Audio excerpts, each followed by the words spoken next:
Lo que vamos a ver es un poco, digamos, de manera un poco más detallada, sin pretender ser tampoco exhaustivo, cuáles son sobre todo las implicancias en cuanto a transformación del territorio y otros que les llamo costos ocultos vinculados a la conectividad de transportes y como vamos a ver también a la deforestación.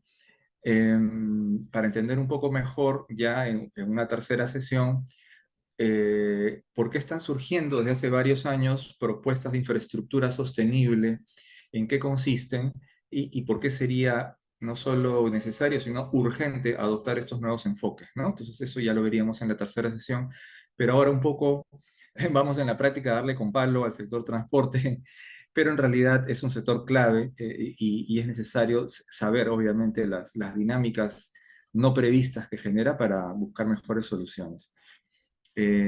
A ver, ok, paso a la siguiente diapositiva. El sector transportes el rol del sector transportes en la economía y la reducción de la pobreza. Bueno, este es un título muy grande, evidentemente no podemos abordar esto en toda su extensión.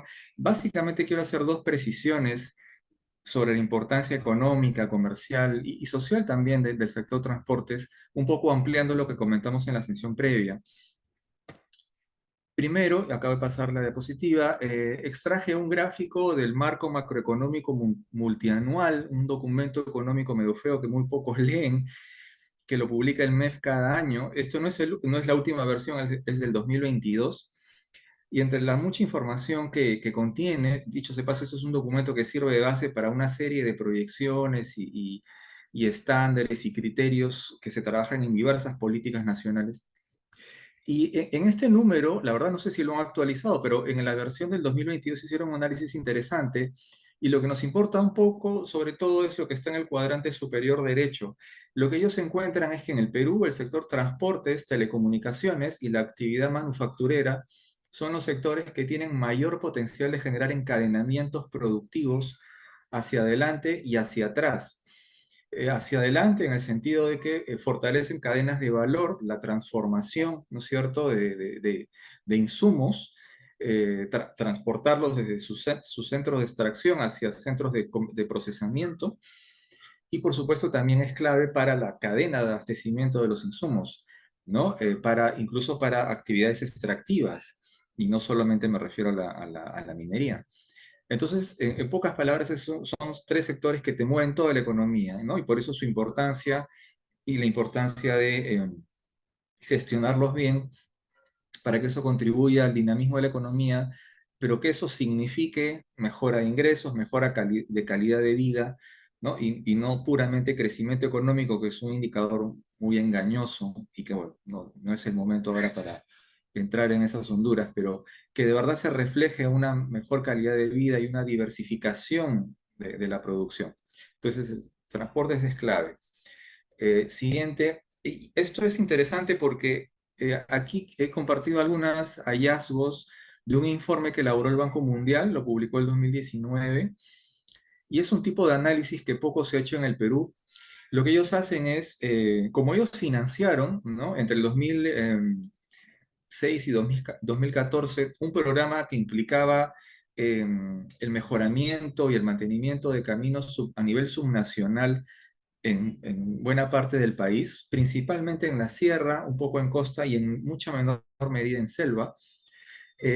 Hubo evidentemente aprendizajes, ¿no? Entonces, el Banco Mundial hace un informe interno que por sus políticas internas lo tienen que compartir, lo tienen que socializar con el país, es de libre acceso, y ahí extraigo algunas cosas. Hay muchas más lecciones aprendidas. Es el tipo de documentos que deberían leer los formuladores de proyectos, gobiernos subnacionales que están implicados en planificación, en el desarrollo de proyectos de infraestructura de transportes en particular. Bueno, lo que ellos encuentran es que, pese a que a este apoyo que dio el Banco Mundial, incluía fortalecer capacidades de gobiernos subnacionales, luego de todos esos años, de 8 años de este programa, seguía siendo un gran reto. No se pudo avanzar con eso.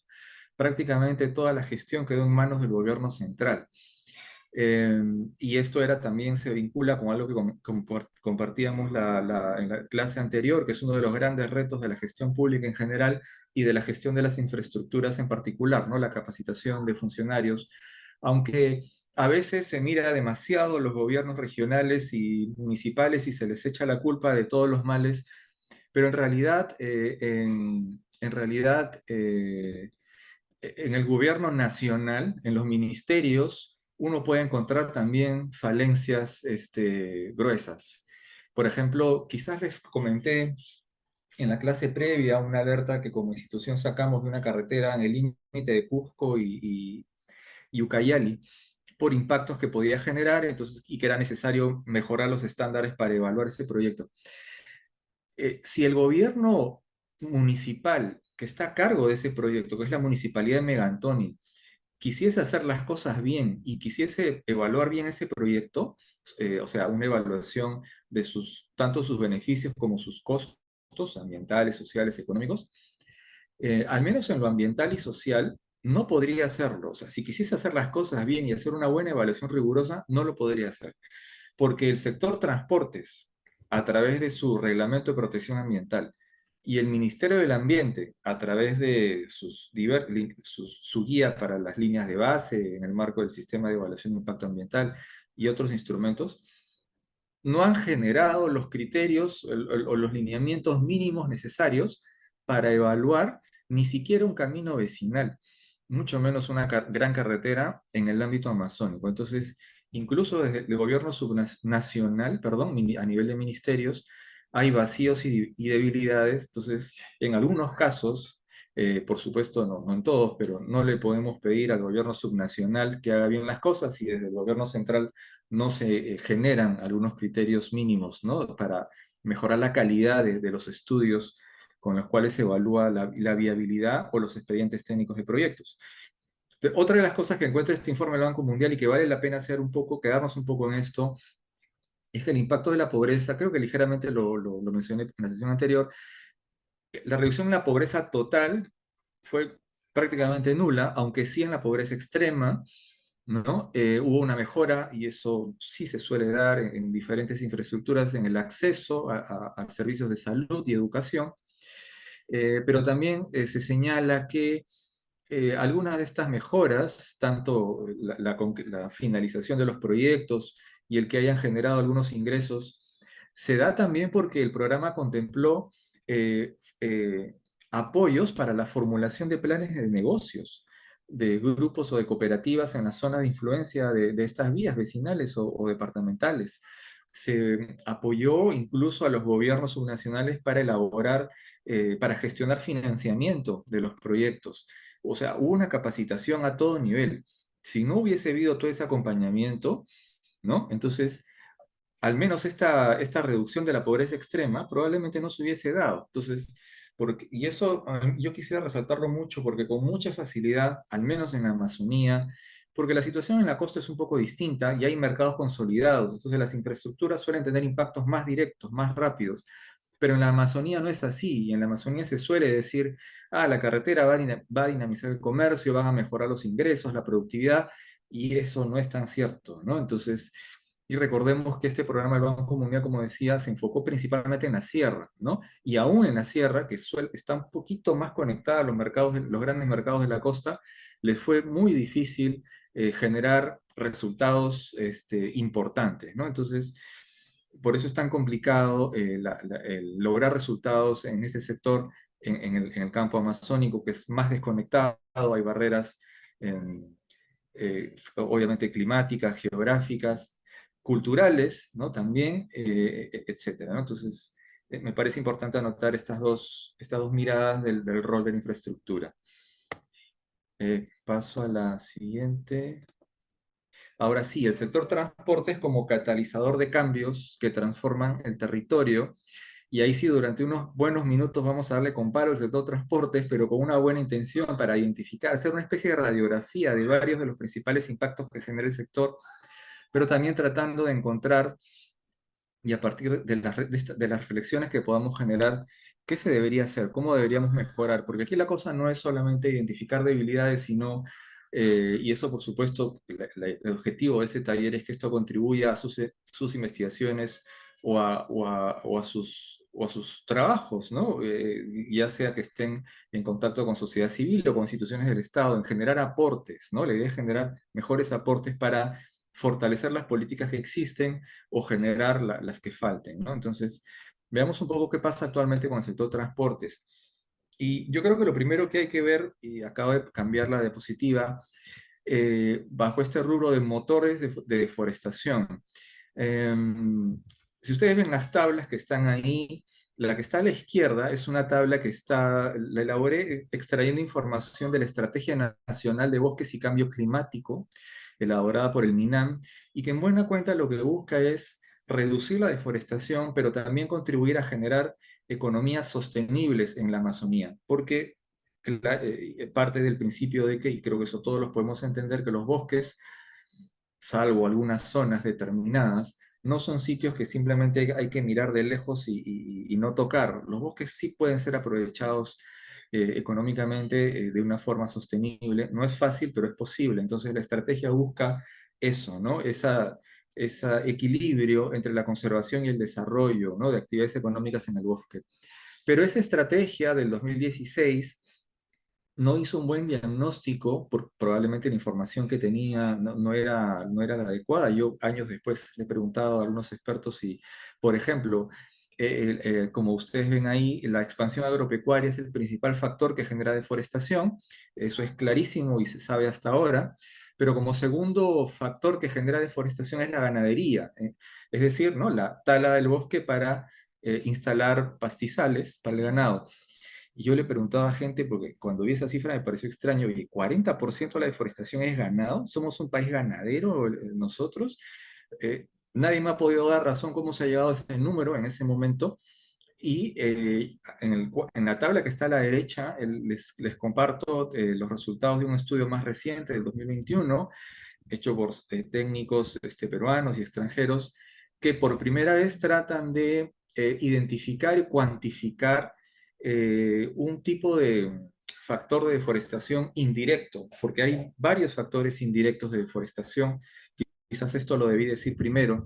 La deforestación es un fenómeno muy complejo, no solamente por sus causas, algunas de ellas las vamos a ver en los próximos minutos, sino porque es multicausal. O sea, no solo sus implicancias, sino es multicausal. Hay diversos factores que pueden contribuir a generar deforestación, algunos directos como la agricultura, la ganadería, las actividades ilícitas como la minería ilegal, pero otros indirectos como la corrupción. Eh, Programas de titulación que tienen incentivos inadecuados y pueden inducir deforestación. Y otro factor que es conocido ampliamente en todo el mundo es la infraestructura de transporte, la conectividad vial, y que, según yo tengo entendido, por primera vez en este estudio del 2021 se pudo medir en un rango, analizando un periodo muy amplio de casi 20 años, y se encontró que casi el 18% de la deforestación en el Perú había sido generada por la expansión vial. Evidentemente, la construcción de una carretera o su mejoramiento en sí mismo generan muy poca deforestación. Lo que pasa es que, como conversamos desde la sesión previa, eh, una vía es una puerta abierta al territorio, ¿no? Y salvo seamos un estado escandinavo, donde las cosas están bien cuadriculadas, acá pasa cualquier cosa, dado que no hay presencia del Estado, no hay una estrategia de desarrollo económico, no hay un ordenamiento territorial, entonces esa conectividad favorece una ocupación desordenada y es ahí que se genera un cambio de uso del suelo y la deforestación, ¿no? Entonces, es por eso que la conectividad explica, es la segunda causa de deforestación en el Perú. Digamos, el MINAM, el Ministerio del Ambiente, ya más recientemente ha reconocido, ahí pongo una cita, dicho sea de paso, en esta PPT que voy a compartir, trato de, en la medida de lo posible, en las citas vincularlas, ¿no? A los links respectivos para que ustedes puedan explorar, profundizar los temas o encontrar la cita específica, ¿no?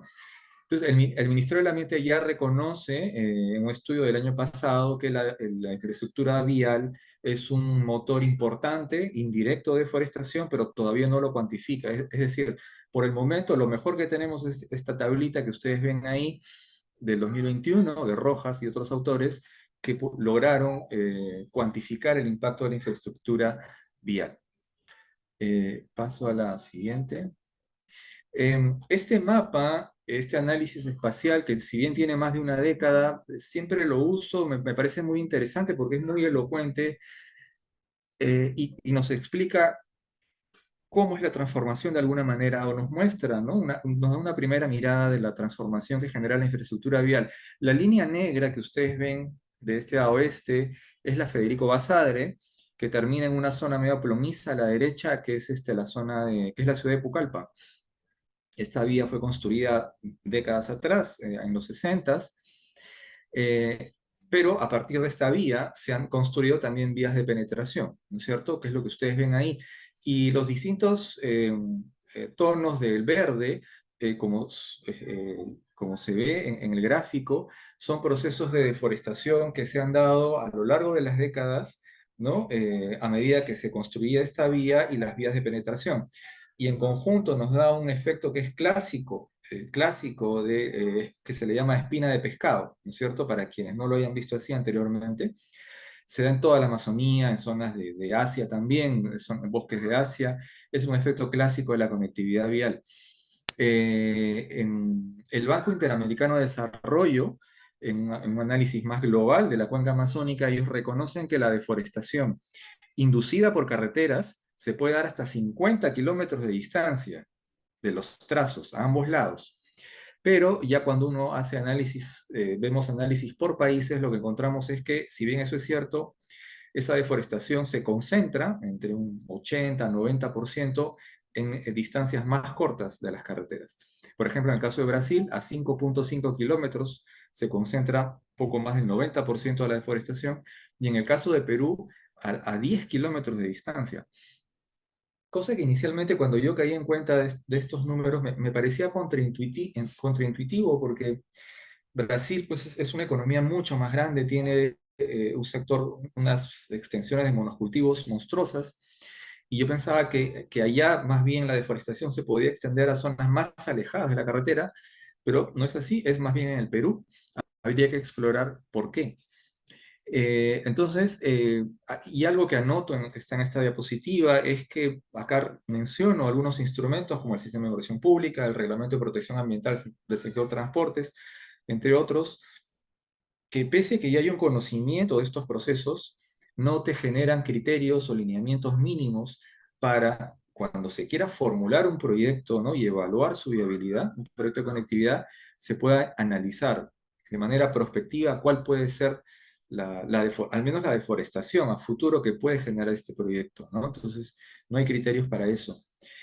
O algo tan elemental como la zona de influencia, para que en esa zona tú evalúes lo que puede pasar en el territorio, no hay un criterio, se deja a discreción de cada formulador de proyectos. En Colombia, por ejemplo, y creo que es el único país en Sudamérica que lo ha hecho, desde hace un par de años, el Ministerio de Transportes, en un trabajo conjunto con el Ministerio del Ambiente, han determinado que 5 kilómetros a ambos lados de cada trazo es una zona mínima de evaluación. Tú tienes que evaluar, quien quiera impulsar un proyecto de carreteras, tiene que evaluar por lo menos en 5 kilómetros de distancia qué es lo que puede pasar ahí.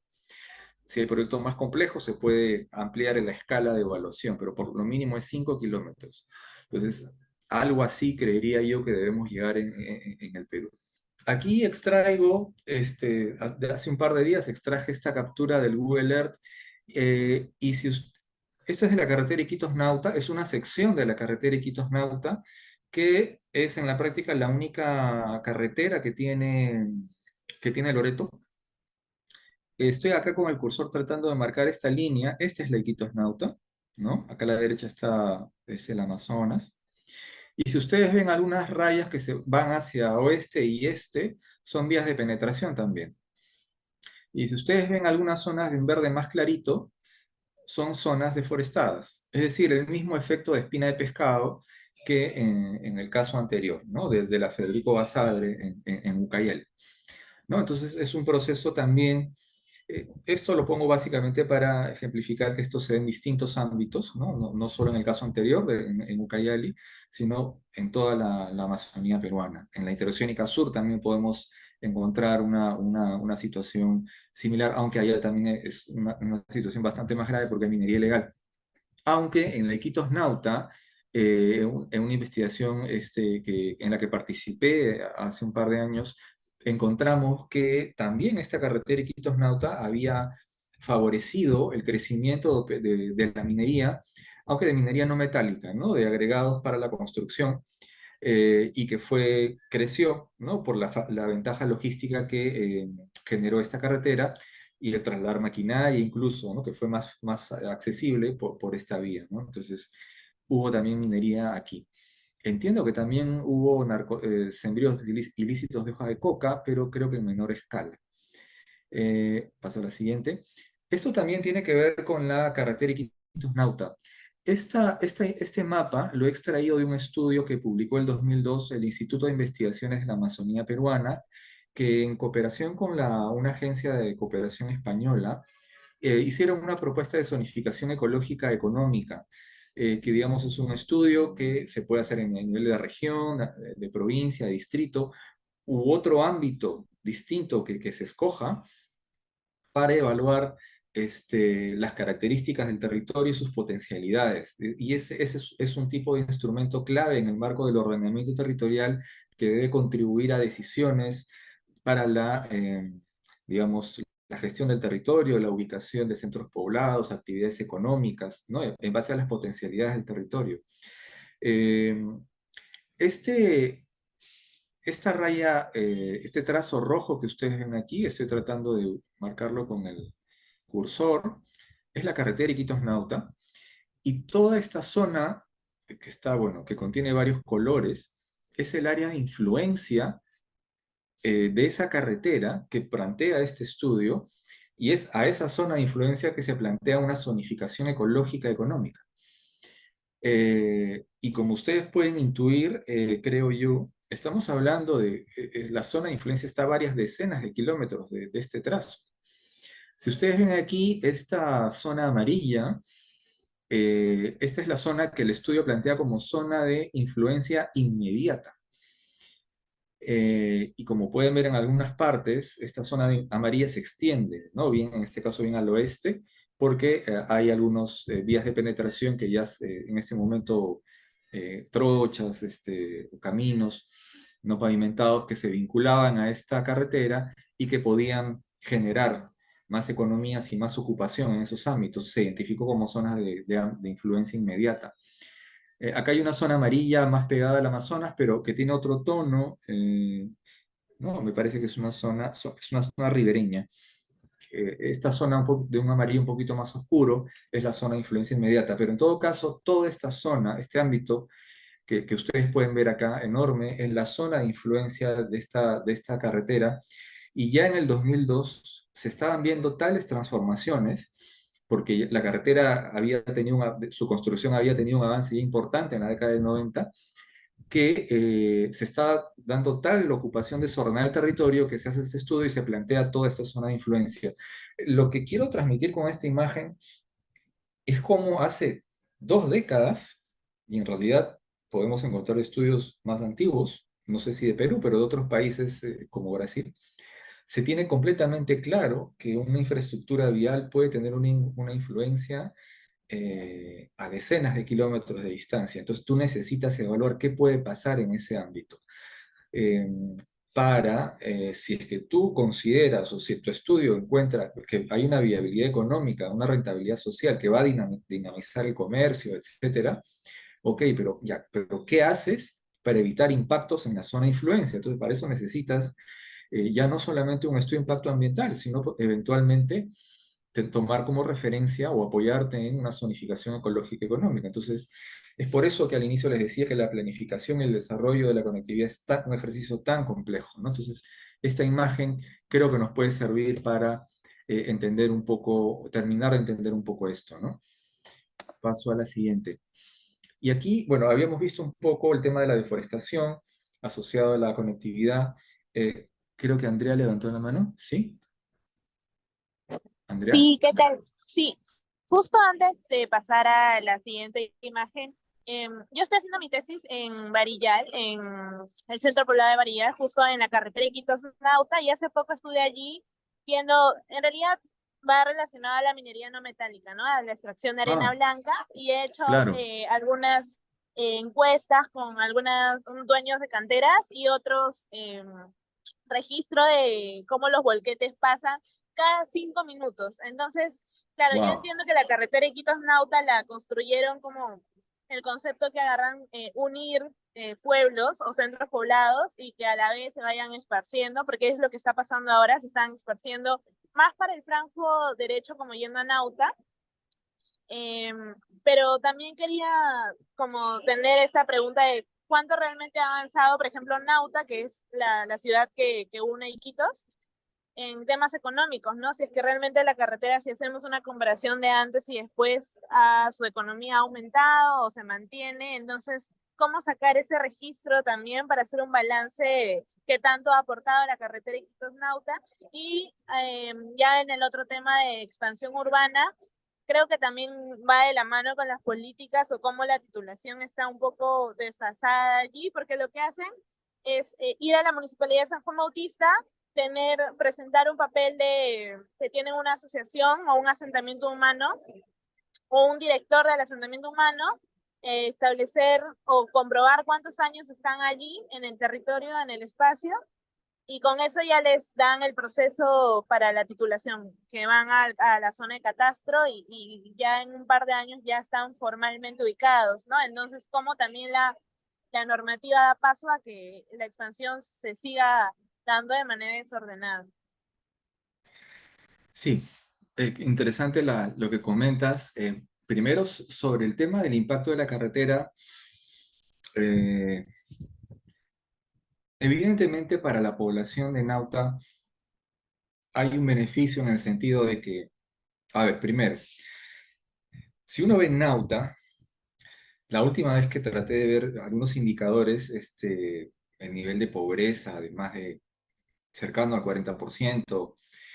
Es más, tienes, si no me equivoco, otro 40% de la población en Nauta que es vulnerable a caer en pobreza. Y esa información, ese estudio de vulnerabilidad, que yo lo recomiendo mucho, es un estudio que hizo el INEI, lo publicó el 2020, es decir, con información hasta antes de la pandemia, ¿no? Y dicho sea de paso, antes de la pandemia ya la tercera parte del país era vulnerable a caer en pobreza, o sea, no era pobre, pero estaba en una situación tan precaria que ante cualquier shock externo podía caer en pobreza, ¿no? Entonces, eso también ayuda a cuestionar un poco esas cifras de reducción de la pobreza. Nos alegramos mucho de cómo hemos reducido la pobreza en los últimos años, pero tienes un segmento importantísimo de población que está en una situación tan precaria, ¿no? Que obviamente es una mejoría muy leve, ¿no?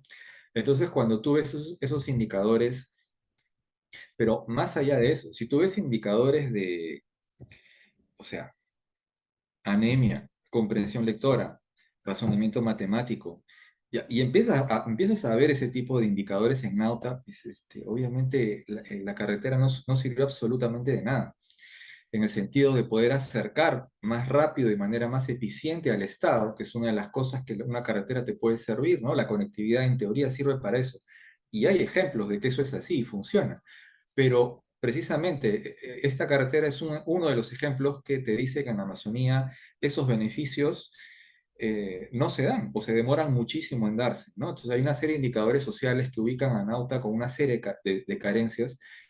Por supuesto, se puede reconocer que cuando una persona, una familia, un paciente, ¿no? Que no puede acceder a cierto tipo de operación en Nauta, puede salir con cierta rapidez a Iquitos y eventualmente en Iquitos conseguir ser operado, por ejemplo. O un chico en Nauta que quiere estudiar en un mejor centro de instituto que el que hay en Nauta puede irse rápido a Iquitos. O sea, hay cierta ventaja ahí, pero digamos, hay aspectos positivos, pero cuando uno da una mirada global, la mejoría que ha tenido Nauta es, yo creo, marginal. Y en la zona de influencia de la carretera, los centros poblados, los caseríos que están ahí, pues en condiciones muy precarias. Obviamente hay alumbrados que poco a poco se ha ido con conexiones sanitarias, pero el avance es lento, ¿no? Entonces, eh, es muy lento. Ahora, el tema de la titulación, ahí entramos a la formalización, entramos a un tema bien denso, y ese es uno de los temas que ahorita está en cuestión por la modificatoria de la ley forestal. Quizás alguno de ustedes está al tanto de ese tema. Se suele pensar que la formalización, la seguridad jurídica es casi una garantía, ¿no? Para que el productor, por ejemplo, agropecuario, mejore sus ingresos, y eso tampoco es tan cierto. Si es que eso no va en paralelo con otras acciones, esa mejoría puede ser muy marginal, salvo para los más grandes, los que tienen más hectáreas y los que están más conectados a ciertos mercados. Ahí sí, la seguridad jurídica puede tener un impacto más inmediato. No sé exactamente el procedimiento de titulación o de seguridad jurídica o reconocimiento de título habilitante a los, por ejemplo, los que tienen canteras. Hay algunos formales, pero también hay otros que tienen, hay otros que tienen, hay actividades ilegales, ¿no? No he explorado mucho ese tema, pero se sabe que en ese ámbito de la gestión pública hay mucha corrupción, y se otorgan títulos o derechos en zonas donde no hay los estudios adecuados, o donde simplemente no deberían ser otorgados, ¿no? Hay superposiciones con áreas de protección, áreas de conservación, territorios de comunidades indígenas, etcétera, ¿no? Entonces hay esa problemática. Bueno, espero al menos parcialmente haber contestado esto. Gracias por el comentario. Paso a los costos ocultos de la deforestación, que vale la pena tocarlo porque, como hemos visto, la deforestación es una de las consecuencias que con mucha frecuencia se da al momento de construir infraestructura vial, infraestructura de transportes. Y lo que tratamos acá vamos a tratar de ver es al menos tres tipos de costos ocultos que no son muy mediáticos, pero no solo eso, sino que no hay un seguimiento necesariamente por parte del Estado o instituciones permanente. Entonces, la información es relativamente escasa. Vamos a ver salud pública, restauración de ecosistemas y vulnerabilidad económica de pueblos indígenas, ¿no? Sin pretender agotar la problemática asociada a la deforestación. Eh, Aquí el mensaje es, acá les planteo el caso de la malaria. Eh, Se sabe desde hace mucho tiempo que hay una relación entre la deforestación y las enfermedades de distinto tipo, como la rabia, la que transmiten, por ejemplo, los murciélagos u otros portadores, la leishmaniasis, la malaria y diversas enfermedades que se dan porque las personas, porque se deforestan no para después irse, sino para instalar actividades productivas, asentamientos humanos. Entonces, las personas que ocupan esos espacios están en contacto más directo, ya sea con vectores, ya sea como mosquitos, o con mamíferos, aves, etcétera, que son portadores de agentes patógenos. Entonces, hay un mayor riesgo y una mayor incidencia de enfermedades.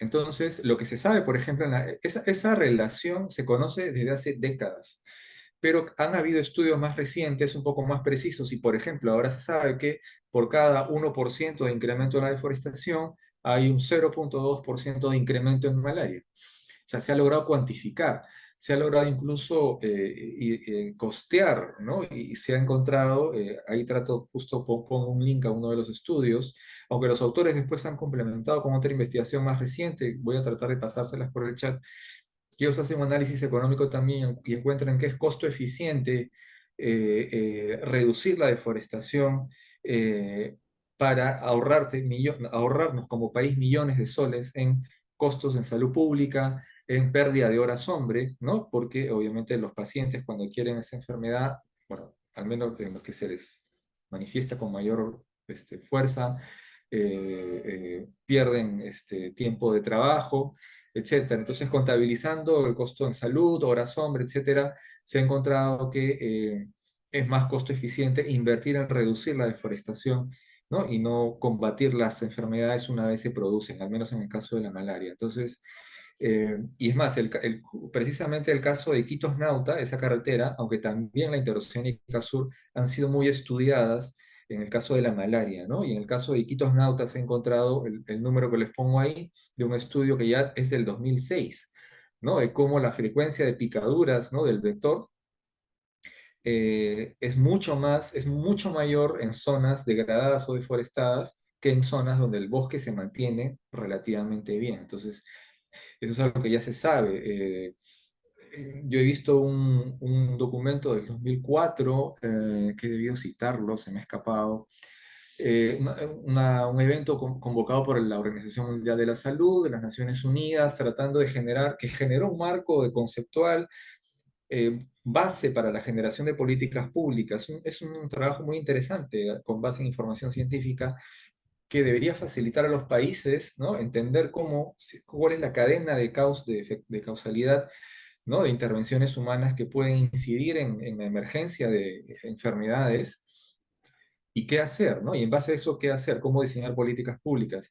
Pese a que eso tiene casi 2 décadas, en toda la cuenca amazónica hemos avanzado muy poco desde un enfoque preventivo, ¿no? Y también en el Perú, ¿no? Entonces, yo he podido reunirme con gente del Ministerio de Salud, con gente que ve incluso este tipo de enfermedades, saben de esta relación entre degradación ambiental y emergencia, incidencia de enfermedades, pero no hay un abordaje, ¿no? No hay una coordinación con el sector ambiente, con transportes, agricultura, etcétera, para sentarse a ver qué hacemos, cómo coordinamos para que las actividades económicas o el desarrollo de infraestructura no termine gatillando, ¿no? o incentivando mayores casos de distintas enfermedades, no solamente la malaria.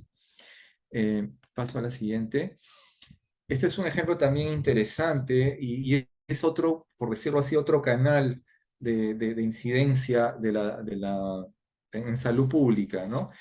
Ok, bueno, aquí este es otro ejemplo que les planteo vinculado también a la conectividad vial, porque lo que el Ministerio de Salud reconoció en un informe del 2011 es que el crecimiento poblacional eh, que incentivó no solamente la minería ilegal, sino la interoceánica sur, tanto en Madre de Dios como en sus ramales que van a Cusco y a Puno.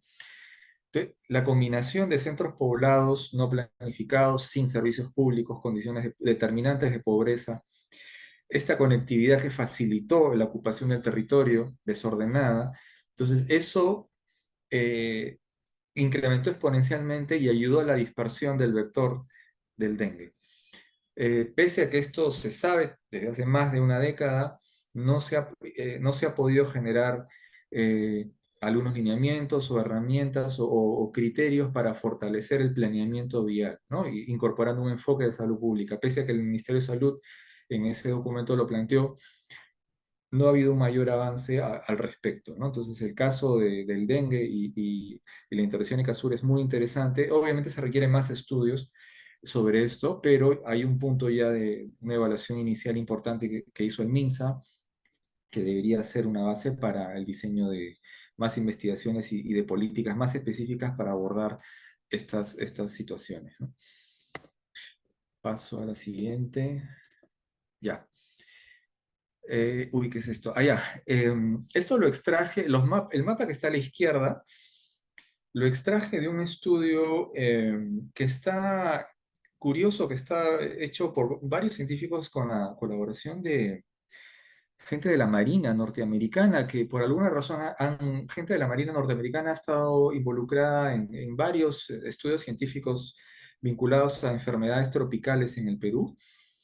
Bueno, la cosa es que en este estudio ellos tratan de mapear los distintos linajes virales de la rabia transmitida por murciélagos, eh, 3 linajes.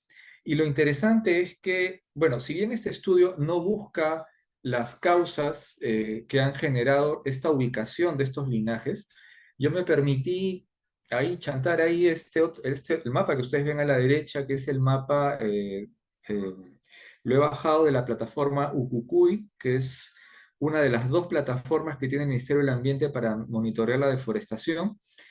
No me pregunten por qué tenemos dos plataformas para monitorear la deforestación. El hecho es que tenemos dos. Eh, y, eh, eso nos permite ver cómo algunas zonas donde se han identificado los linajes, estos linajes virales de la rabia, y sobre todo donde hay mayor densidad, coincide con zonas donde hay degradación y perturbación de los bosques, deforestación, en varios de los casos, ¿no? Entonces nos permite, por lo menos esto invita a explorar un poco más. Sí he encontrado estudios en torno a, en la zona en Madre de Dios y en torno a la interoceánica que han abordado esta relación entre la degradación, ¿no? y la deforestación y la mayor incidencia de casos de rabia, pero salvo algunos pocos estudios no hay investigaciones más amplias en el ámbito amazónico, al menos en el Perú. Digamos, esto es más para motivar esa mirada, ¿no? de cómo la degradación podría estar también asociada, ¿no? con esta densidad de zonas con mayor preponderancia de linajes virales de rabia. Y anoto al final, a la derecha en esta diapositiva, unos datos que son preocupantes porque el Ministerio de Salud tiene un programa presupuestal para combatir estas enfermedades, ¿no? Metaxénicas o zoonóticas. Y como ustedes pueden ver, al 2023 el presupuesto de este programa ha sido casi el doble comparado con una década atrás.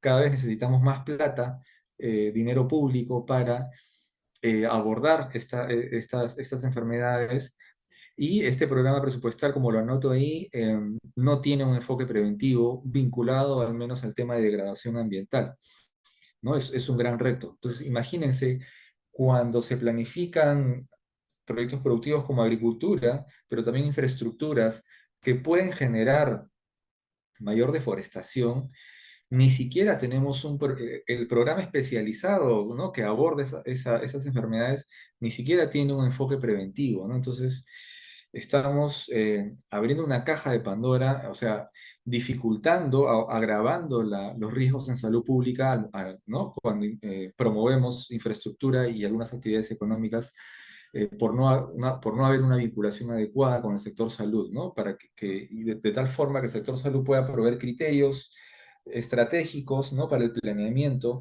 ¿no? Y si se sabe que hay zonas con mayor riesgo de incidencia de estas enfermedades, ¿qué hacer? ¿Cómo evitar que la actividad económica o que la infraestructura potencie esa incidencia, ¿no? O genere más casos de enfermedad? Entonces, ¿qué hacer?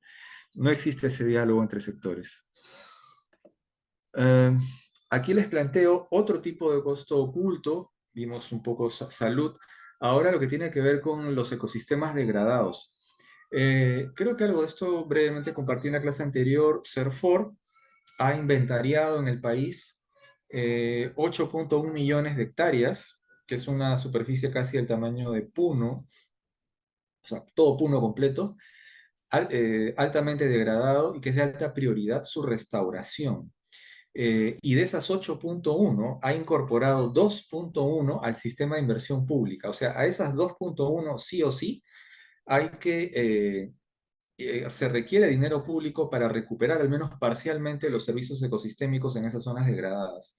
Yo les pongo aquí un ejemplo en Loreto. Si ustedes ven ahí, las zonas rojas son precisamente las zonas de alta prioridad para restauración, son ecosistemas degradados donde hay que invertir.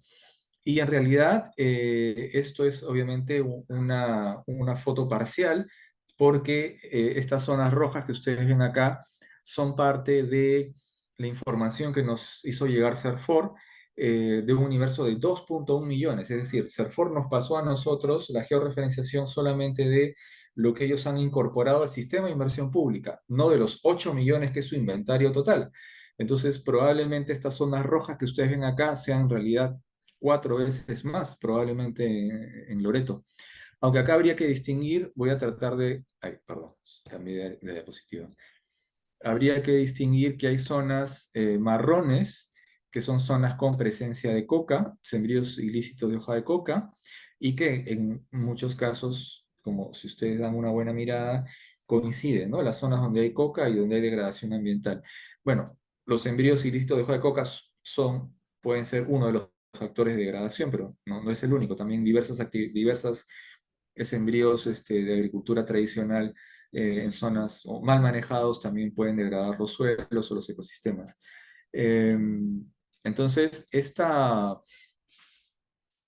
quiere decir que la deforestación no es solamente pérdida de capacidad de captura de carbono, no es solamente pérdida de biodiversidad, lo que de por sí es grave, sino también tarde o temprano te va a jalar recursos públicos para restauración de ecosistemas. Y la restauración de ecosistemas tiene como principales beneficiarios, en última instancia, la población local y en gran medida agricultores, porque en el ámbito rural la gente se dedica principalmente a la agricultura y si hablamos de comunidades nativas, es lo mismo, aunque también ellos, por supuesto, caza, pesca, etcétera, ¿no? Entonces, esto tiene un impacto finalmente económico, porque la pérdida de servicios ecosistémicos implica tener suelos más erosionados, implica un mayor riesgo de desbordes, etcétera. Entonces, pérdida de calidad de los suelos. Entonces, esto tiene un impacto también económico, ¿no? Que no se suele cuantificar. Ahora, ¿qué significa arreglar todo este problema? Yo he tratado de ver cómo en los últimos años ha ido avanzando la restauración de ecosistemas, cómo se ha ido gastando dinero público, y la verdad es que si tomamos los últimos 3 años como un patrón, como un patrón de referencia, nos vamos a demorar más de un siglo en restaurar los ecosistemas altamente degradados identificados por CERFOR. O sea, es una locura completa, ¿no? Entonces se necesita un esfuerzo gigantesco y obviamente CERFOR por sí solo no tiene capacidades para eso. Y si las tuviera, no las tienen los gobiernos regionales, que en muchos casos, o distritales, que en algunos casos son los que tienen que también implementar proyectos de restauración. Es un conocimiento que todavía no está. Los gobiernos pueden saber, y eso lo pondría entre comillas, cómo construir colegios, postas, carreteras o caminos, pero cómo restaurar ecosistemas es otra historia que recién están aprendiendo. Entonces hay un tema, una brecha gigantesca de conocimiento también. Entonces, a más deforestación, bastante más grave el escenario que tenemos por delante, ¿no? En cuanto a el reto que tenemos de recuperar ecosistemas degradados. Un costo oculto que no se mide, del que no se habla cuando hablamos de deforestación. Ah, perdón. Y el número. CERFOR en su estrategia nacional de restauración habla de 200 millones de soles como un presupuesto estimado solo para 330.000 hectáreas. Imaginemos cuánto podemos gastar, cuál va a ser la demanda real si tenemos en cuenta que el inventario total es de 8 millones de hectáreas. Probablemente nunca restauremos esos 8 millones, pero al menos los primeros 2 millones que ya se han incorporado al sector público son cientos de millones de soles de plata que virtualmente ahorita no tenemos, ¿no? Entonces el reto es gigantesco. Ahora, paso a la siguiente. Eh, Esta es una problemática, digamos, una implicancia, un riesgo asociado también a la deforestación y también a la conectividad vial, poco abordada en cualquier, digamos, especialista en temas sociales o ambientales tiene una noción clara de este riesgo, pero no se ha cuantificado. Esta es una investigación en la que tuve la suerte de participar que implicó visitar a varias decenas de comunidades en dos cuencas distintas de Loreto, separadas, creo que 300 kilómetros entre una, ¿no? Pero se encontraron resultados consistentes en ambas cuencas, era la cuenca del Tigre y la cuenca del Morona. Básicamente es algo que en términos generales sabemos, es decir, las comunidades nativas, porque las poblaciones en estos casos eran mayoritariamente nativas, ya la están viendo color de hormiga en sus actividades agrícolas y de pesca y de caza por el cambio climático. O sea, ellos ya tienen el 75% de las familias que encuestamos ya reportaban hacer un mayor esfuerzo, recorrer mayores distancias o ya consumir menos pescado que antes, encontrar menos madera, etcétera, producto de cambios en el clima, dificultad también en la práctica agrícola, aunque también en algunas zonas había eso tiene que ver con el legado de la actividad petrolera, ¿no? Como el lote 192, por ejemplo. El mapa que ustedes ven aquí, voy a tratar de agrandarlo. Si ustedes ven aquí una raya que va, digamos, de sur a norte punteada, es un proyecto de carretera que actualmente ya ha sido descartado por el gobierno regional de Loreto, la carretera Iquitos-Aramiriza, acá a la derecha, no, no sale el ámbito más general. Bueno, es una carretera que parte al sur de Iquitos, se va hasta la frontera con Ecuador y después baja hacia el límite de Loreto con Amazonas. Una carretera gigantesca de más de 700 kilómetros que se quería construir. Yo nunca pude entender qué economía había que podía sustentar tremenda infraestructura que costaba más de 6 mil millones de soles. Si se hubiese ejecutado iba a costar más de 6 mil millones de soles. Eh, pero bueno, lo importante de este estudio, el aporte, es que lo que se hizo aquí, se utilizó algunas herramientas como los mapas, la cartografía participativa o los mapas parlantes. Les preguntamos a la población que nos diga cuáles son sus zonas de caza, de pesca, de extracción de madera, las conchas claves donde no, donde ellos pescan, zonas en algunos casos importantes para su cultura, su espiritualidad, etcétera.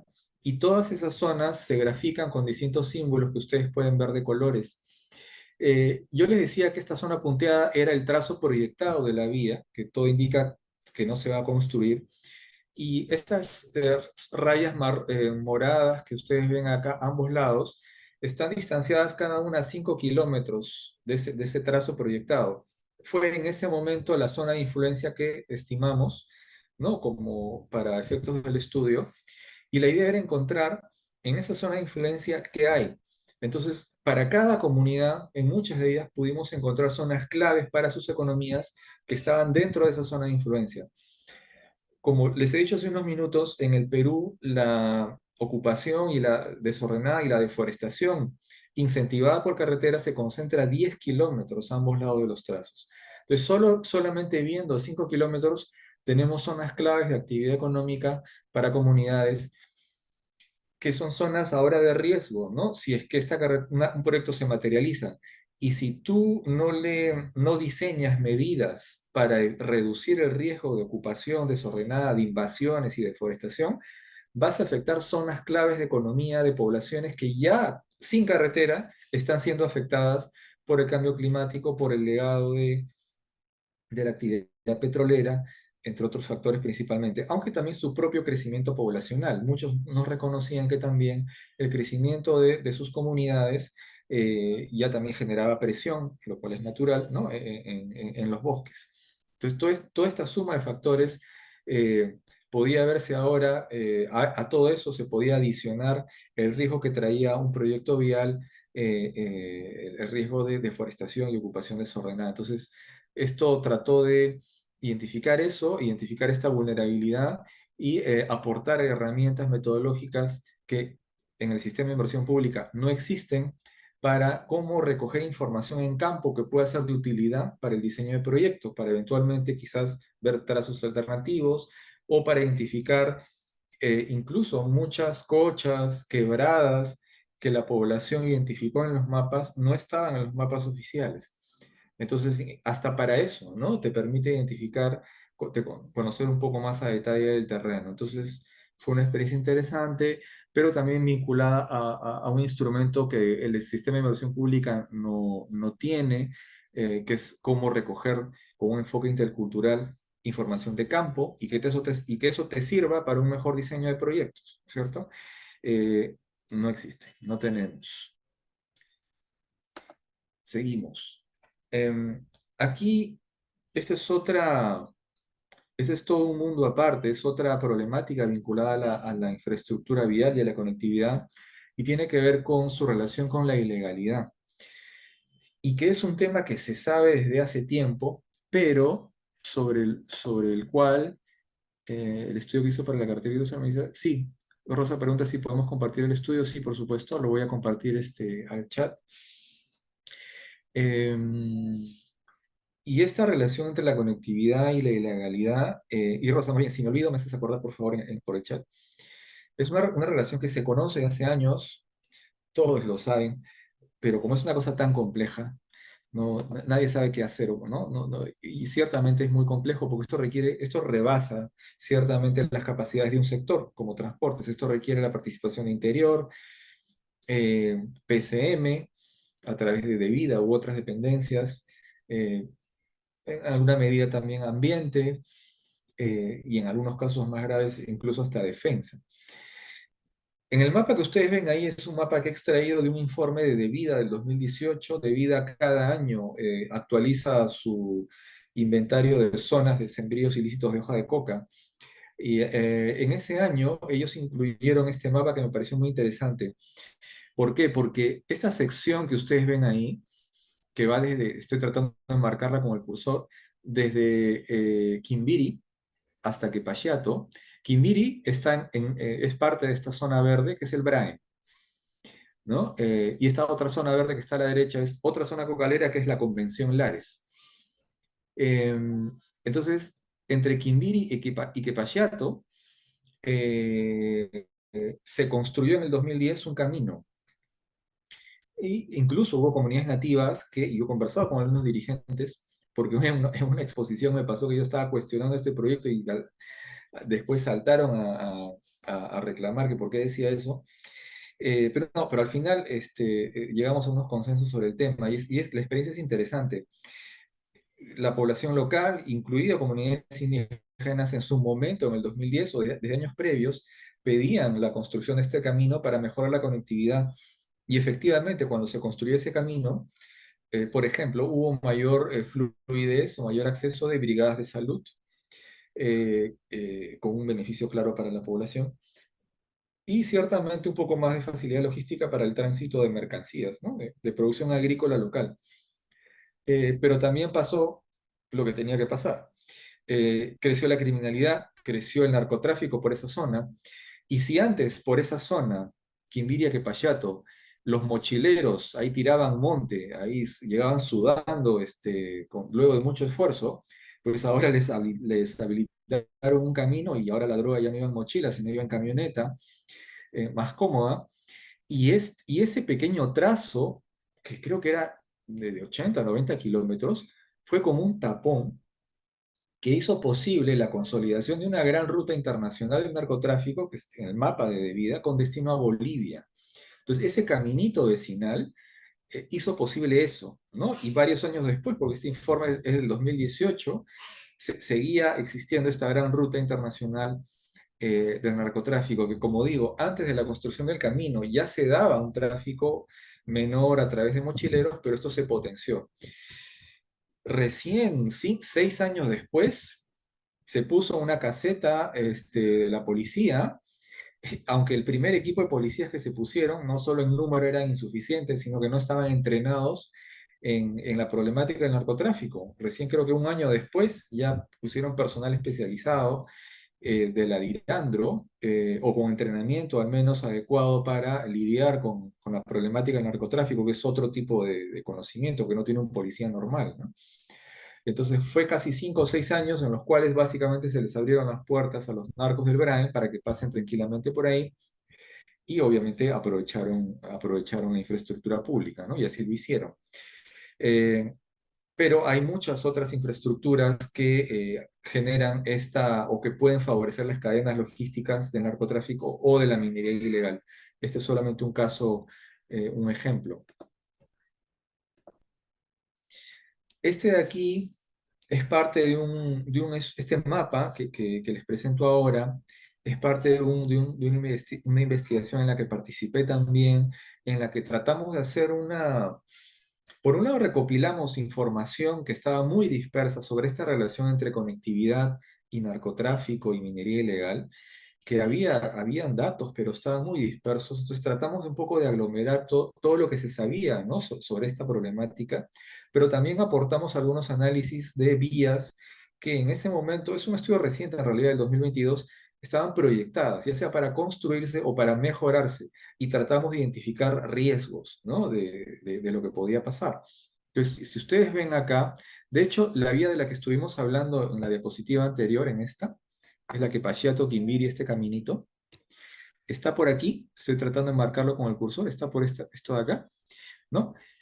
Entonces, todo este trazo en negro actualmente en realidad es parte, está siendo promovido como mejoramiento vial a través de varios proyectos de inversión pública, no solo uno, o sea, no es un solo gran trazo, sino varios trazos, y que vincularía esta zona del Braem con la zona de la Convención Lares, esta pequeña zona de Coximipata, donde también hay sembríos de hoja de coca. Estas zonas, este color medio melón, son superficies de hoja de coca hasta el 2021.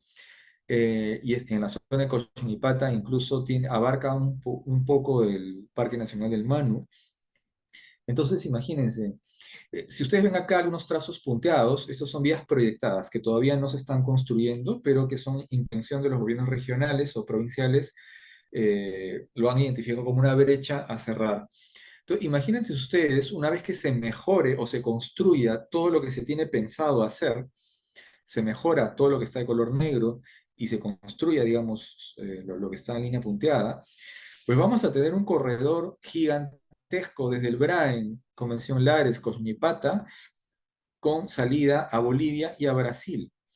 Entonces, vamos a tener una facilidad logística estupenda, vamos a fortalecer una ruta, si es que esto se ejecuta, una ruta del narcotráfico.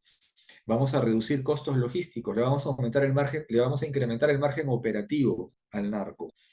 Obviamente esto no significa que estas infraestructuras no deban mejorarse, aunque yo tendría mis dudas con esta que va al Megantoni, y tendría mis dudas en esta que atraviesa Madre de Dios.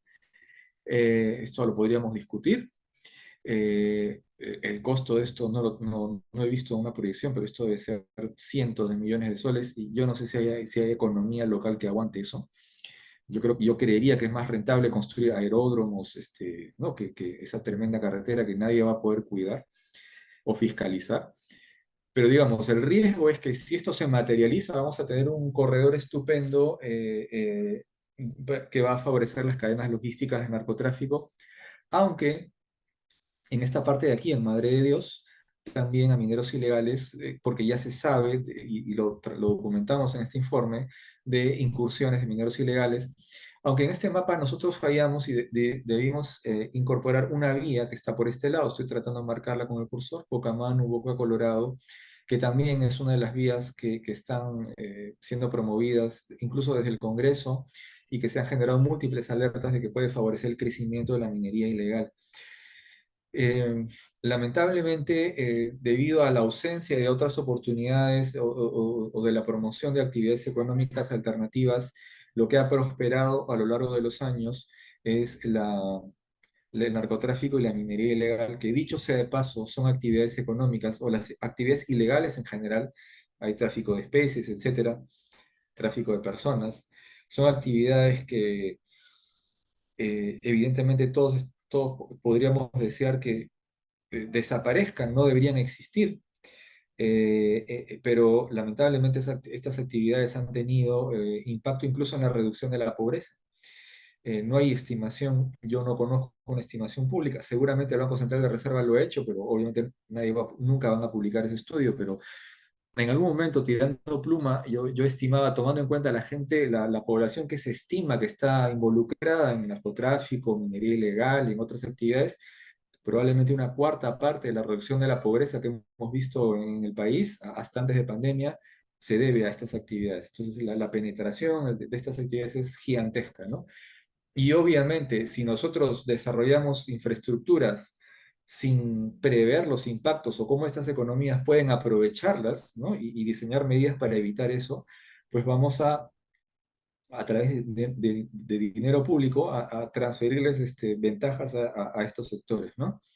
Obviamente esto tampoco es un tema bastante complejo, no es motivo de este taller, pero no está de más comentar a manera de nota al pie que esto no significa tampoco criminalizar a todos los que están en estas actividades, porque finalmente hay cientos de familias que están aquí no porque hayan sido sus planes de vida, ¿no? Sino porque no han tenido otra alternativa, hayan tenido que migrar de sus zonas de origen para dedicarse a estas actividades y obtener recursos para su salud, para pagar el colegio de sus hijos, etcétera, ¿no? Entonces, obviamente, lo cual no quita que haya redes criminales y todo lo que conocemos, ¿no? Entonces, que obviamente hay que combatir. Pero también hay familias que se dedican y que hay que ver la forma de generarles otras alternativas económicas distintas a las ilegales. Pero entonces el mensaje aquí es que claro, acá tenemos seguramente un gobierno municipal que está enfrascado en cómo mejorar su carreterita o su camino por acá. Hay otro municipio que está enfrascado en estas vías de por acá. Hay otro que está pensando en esta vía de por acá y nadie ve el bosque, nadie ve el panorama completo, nadie ve esta ruta logística gigantesca que va a tener, y a mí me da la impresión de que por esta zona de Brasil ya estamos entrando a los terrenos del, no sé si el Comando Vermelo o el primer comando de la capital, que es una de las bandas criminales más grandes de todo el continente, que ya tienen control territorial y que ahora indirectamente van a tener esta ventaja logística, ¿no? Para el abastecimiento desde Perú, ¿no? A sus exportaciones hacia Europa, Asia, etcétera. Entonces, esa es la foto que hay que mirar. Ese ejercicio de planificación incorporando el riesgo de ilegalidad probablemente rebasa, sí, hay que reconocer que rebasa las competencias del sector transportes, pero tiene que hacerse. Debería crearse un espacio en el cual se evalúe estas implicancias y en base a eso planificar. Y en base a eso determinar cuándo es más conveniente no construir una infraestructura de transportes vial, me refiero, pero sí quizás mejorar la infraestructura fluvial o puentes aéreos, etcétera, ¿no? Entonces, es un tema muy complejo. Eh, algo de esto lo vimos, no voy a tomar mucho tiempo acá, en el caso de Loreto, ¿no es cierto? Esta vía que empieza al norte de Iquitos y tiene como punto de destino San Antonio del Estrecho, en la cuenca del Putumayo, límite con Colombia, y otra vía paralela que es de Santa Clotilde, no, Puerto Arica, Flor de Agosto, un camino que también fue construido parcialmente hace años. Eh, Parte de eso ya ha sido ganado por el bosque, por el poco uso que se le da, pero nuevamente se lo está impulsando. Y acá la reflexión es que estas vías generan un riesgo altísimo de, como creo lo mencionamos en la clase anterior, potenciar al narcotráfico, ¿no? A las bandas criminales que están acá, disidencias de las FARC que operan aquí y que ejercen control territorial aquí, pero también la minería ilegal. Y en el mapa que está a la derecha hay algunas zonas de morado donde se ha detectado presencia de minería ilegal, aunque en realidad es un mapa incompleto, porque también se sabe que hay zonas de minería un poco más al sur, ¿no? Digamos, al este de San Antonio del Estrecho. Pero, digamos, la lógica es que esta conectividad puede favorecer a las economías ilegales si es que no se toman medidas preventivas en coordinación con diversos sectores, ¿no? Para mejorar los servicios públicos y generar alternativas económicas alternativas, ¿no? Para las poblaciones. Eh, y esta creo que es ya para no seguir dándole con tanto palo al pobre sector transportes. Esto es una alerta reciente que en la chamba generamos, una alerta pública de una vía que es la Saramiriza-San Lorenzo, que quizás ustedes la puedan ver acá para tener una mejor idea de su ubicación. Aquí, Saramiriza-San Lorenzo, en esta zona de Loreto, cerca al límite con Amazonas, es en la provincia de Aten del Marañón. Y yo les quería, antes de comentar este proyecto, porque también tiene otras dinámicas distintas de los proyectos anteriores que hemos conversado, y que también nos sirve para ver un poco, entender, ¿no? Las consideraciones que hay que tomar en cuenta al momento de planificar la conectividad vial y proyectos. Eh, ¿A alguien se le ocurre algún comentario viendo solamente el mapa? ¿Qué podrían decirme viendo este mapa? Este trazo punteado en negro es un proyecto vial que de momento no existe, pero el gobierno regional quiere impulsar, ¿no es cierto?, para conectar Sara Miriza, que es la capital del distrito de Manseriche, límite ya cerca al límite con Amazonas, con San Lorenzo, que es la capital de la provincia de la Tena del Marañón, eh, y conectar estas dos ciudades. ¿Alguna idea que les venga solamente de ver el mapa? Quizás otra información que deban tener en cuenta. Uy, ya me estoy adelantando. Eh, bueno, como ustedes pueden ver aquí, acá estas zonas son varillales del Bajo Morona. Es un ecosistema que el gobierno regional, digamos, ha delimitado y ya reconoce que es importante su conservación. En esta zona verde un poco más oscuro tenemos el abanico del Pastaza, que es una zona más amplia, es un humedal de importancia internacional, un sitio Ramsar, un ecosistema, es el humedal más grande que tenemos en el país, eh, y que buena parte del año, gran parte del año está inundado, pero que tiene una riqueza increíble y es fuente de recursos hidrobiológicos para cientos de comunidades indígenas. Acá hay algunas comunidades. Estos recuadritos que ustedes pueden ver ahí son concesiones mineras. Sí, ¿algún comentario de estos proyectos? Los escucho. No sé quién levantó la mano. Sandra creo que levantó primero. Sí, señor, gracias. Pues yo veo el río en paralelo. Es decir, es decir, que ahí está la vía natural. Sí, Así es. podría uno pensar más bien en fortalecer, mejorar la condición de la hidrovía, el servicio, la operación, antes de construir la carretera que hace, pues básicamente la misma conexión. Así es. Sería en realidad lo primero que uno puede, aun cuando no tenga mayores conocimientos, oye, pero tienes un tremendo río, el Marañón, ¿por qué construís una carretera al costado? Este, alguien creativo puede salir y decir, oye, pero en el Mississippi tiene un transporte, pues es una hidrovía súper transitada, pero también tienes sistemas, tienes carreteras al costado. Sí, pues, pero ahí hay una economía gigantesca, más grande que la economía peruana, y que obviamente es tal el movimiento de mercancías que justifica poner una carretera al costado de tremendo río que de por sí tiene un tráfico gigantesco, ¿no? Y no solamente porque ya hay una vía, y por qué no mejor aprovechar el río antes de gastar más en una carretera, sino porque precisamente tienes aquí este sitio Ramsar.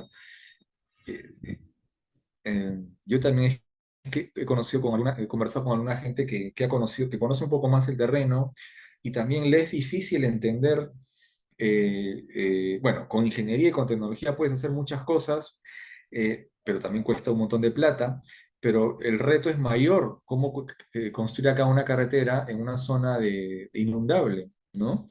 Pero aún si esto puede ser salvado técnicamente, digamos, a ver, tienes concesiones mineras, incluso que se sobreponen al Marañón.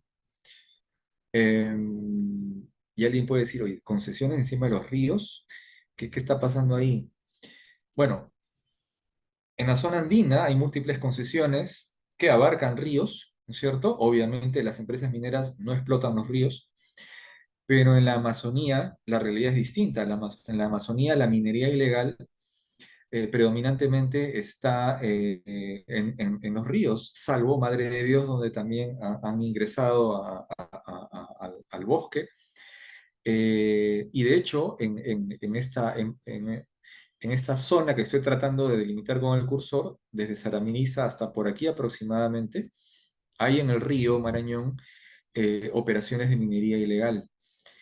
Y en los últimos años, porque en realidad creo que es desde el año pasado, ha habido una lluvia de solicitudes de petitorios mineros, que son estos de color verde, que probablemente tengan como objetivo último formalizar la ilegalidad.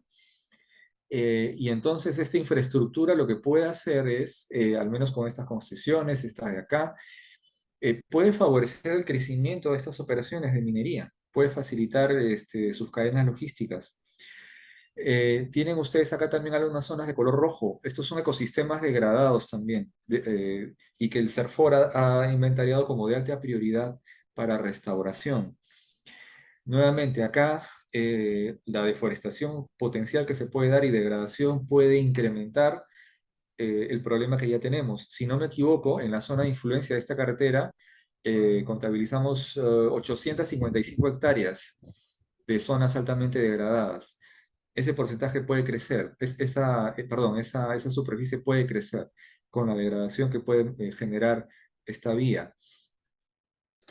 Y sí, miren ustedes, por ejemplo, esta es una noticia del propio portal del Estado peruano de una operación en enero del 22, aunque en 2023 también hubo otra operación con participación de la Fiscalía Especial en Materia Ambiental, la Marina, etcétera, porque de tiempo en tiempo hacen interdicciones en la cuenca del Marañón, precisamente en esta zona, ¿no? Entonces, habría que analizar cómo esta conectividad puede potenciar la economía ilegal, puede incrementar la degradación de ecosistemas. Es un análisis que hay que hacer y acá resalto, no hay los criterios ni por parte, ni generados por el sector transporte, ni generados por el sector ambiente, no hay los criterios o lineamientos para cómo evaluar estos riesgos, ¿no? Estos riesgos potenciales. Eh, entonces, esto también es un caso que denota cómo... Ah, y una cosa importante, y esto es una locura, y esto es un poco más incomprensible, no solamente por el mero hecho de ver el Marañón, sino porque acá estaba pensado, esto era parte del trazo de la hidrovía amazónica, es decir, del proyecto que, digamos, claro, es un proyecto que ya está en una fase de caducidad, fue un proyecto que se impulsó vía asociación público-privada, pero el 2021, si no me equivoco, a inicios, el consorcio a cargo de ese proyecto, que era un consorcio donde participaba una empresa china, que es una de las constructoras más grandes del planeta, no recuerdo, se me ha ido el nombre, el consorcio solicitó al Estado peruano la caducidad del contrato, ahora les voy a explicar por qué, pero la idea de esta carretera surge incluso en la época en la que la hidrovía se pensaba que se podía materializar. Entonces es una locura. ¿Cómo vas a hacer una carretera cuando al mismo tiempo estás pensando mejorar, y pongo ese mejorar entre comillas, la conectividad fluvial? Entonces, eso también da una idea de cómo hay una superposición de proyectos que buscan un mismo fin y hay una falta de planificación en el sector transportes. Aquí vale la pena quizás un poco hacer un comentario sobre la hidrovía, aunque voy a tocar ese tema un poco más en la siguiente sesión. La hidrovía buscaba principalmente dragar el lecho de los ríos para garantizar una profundidad mínima. Y lo que se terminó, aunque yo no sé si esto lo adelanté en la sesión anterior, eh, al final el consorcio que pide la caducidad del proyecto es alucinante porque la razón por la que el consorcio pide la caducidad es porque se dio cuenta luego de 3 años de que ya tenía a cargo el proyecto, que es inviable el enfoque de tener puntos, digamos, fijos de dragado, porque estos puntos o malos pasos, son zonas donde hay acumulación de sedimentos, son movibles, cambian constantemente de manera impredecible, entonces tienes que estar dragando constantemente a lo largo del tiempo, con lo cual se te disparan los costos y en realidad hace que el proyecto no sea un proyecto estándar porque los dragados eran parte de la inversión. Cuando tú construyes un colegio, construyes un puente, construyes una escuela, esa es la inversión. Y a esa inversión tiene un periodo de vida de décadas y le tienes que dar mantenimiento a esas instalaciones. En el caso de la hidrovía, esa construcción inicial eran los dragados. Entonces tú generabas una profundidad de canal adecuada para que puedan transitar naves con una profundidad, con un calado de, si no me equivoco, 2,4 metros de profundidad. Entonces, esa era la profundidad mínima que tú tenías que garantizar en la hidrovía. Pero resulta que por la dinámica de los sedimentos en los ríos, ese dragado lo tienes que hacer todos los años y en zonas donde no sabes, donde no puedes predecir fácilmente.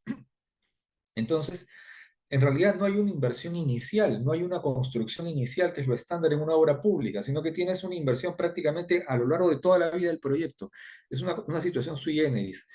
No calza con los esquemas de una inversión pública típica. Entonces, y como creo que adelanté en la reunión, en la sesión previa, esta movilidad y esta alta variabilidad fue advertida por los sabios indígenas en la consulta previa de este proyecto varios años antes de que el consorcio finalmente pidiera la caducidad. y por supuesto los indígenas no fueron escuchados porque ¿qué van a saber ellos de temas de ingeniería? ¿No? Pero al final lo que ellos decían era lo cierto, es base en un conocimiento empírico, ellos transitan todos los días por ahí, así que tienen que saber lo que pasa. Y el consorcio reconoció que había un tema, una inseguridad y una variabilidad de costos para el cual el contrato no estaba diseñado, y si bien no lo dijo, pero esto también disparaba los costos, así que ni siquiera se atrevió a plantear una adenda.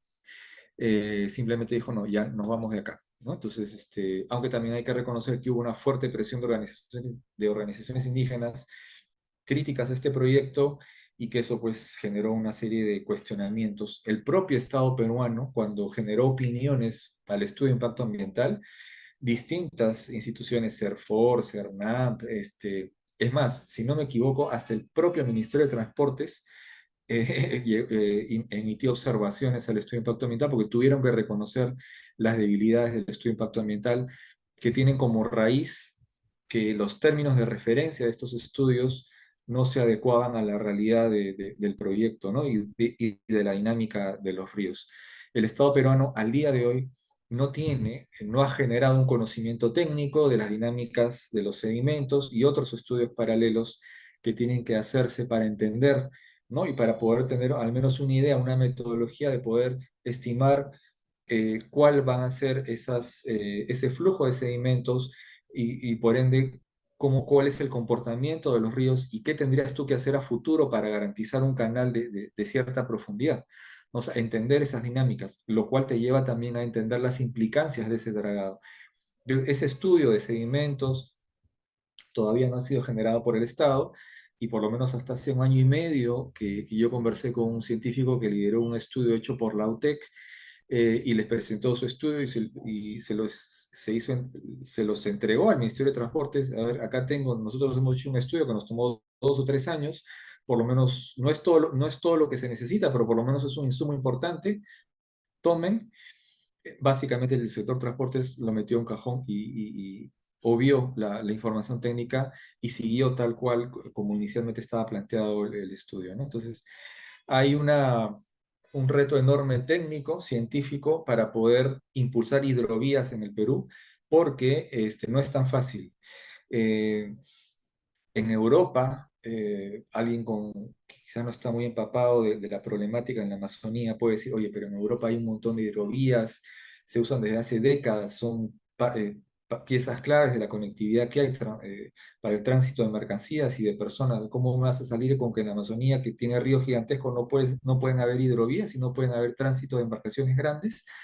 Pero es que por ejemplo, en el Rin, ¿no? Que es uno de los ríos más importantes de Alemania, cuando uno lee y investiga, ha habido un deterioro ambiental y una pérdida de la riqueza hidrobiológica a lo largo de las décadas, ¿no? Por el uso de esa hidrovía, se ha perdido, ¿no? Y más bien, actualmente el gobierno alemán está buscando invertir en la recuperación de especies, ¿no? Como el salmón y otras, porque también toda la pesca, esa actividad económica que estaba asociada a ese recurso, si mal no recuerdo, a partir del 50 o de los 60, prácticamente esa actividad económica desapareció por el cada vez mayor uso que se le daba a esa hidrovía del Rin, y que, claro, generaba un impacto económico importante, pero perjudicó a la pesca.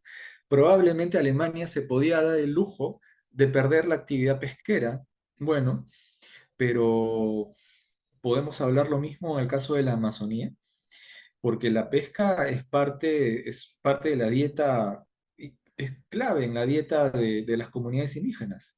Entonces ahí no es tan fácil con decir, bueno, renunciamos a la pesca, pero podemos potenciar otras actividades. No es tan fácil, no es una situación comparable con Norteamérica o Europa. Entonces hay otras consideraciones a tomar en cuenta aquí, además de los ecosistemas que tenemos, que son distintos a los de otros países. Entonces la evaluación es un poco más, probablemente más compleja.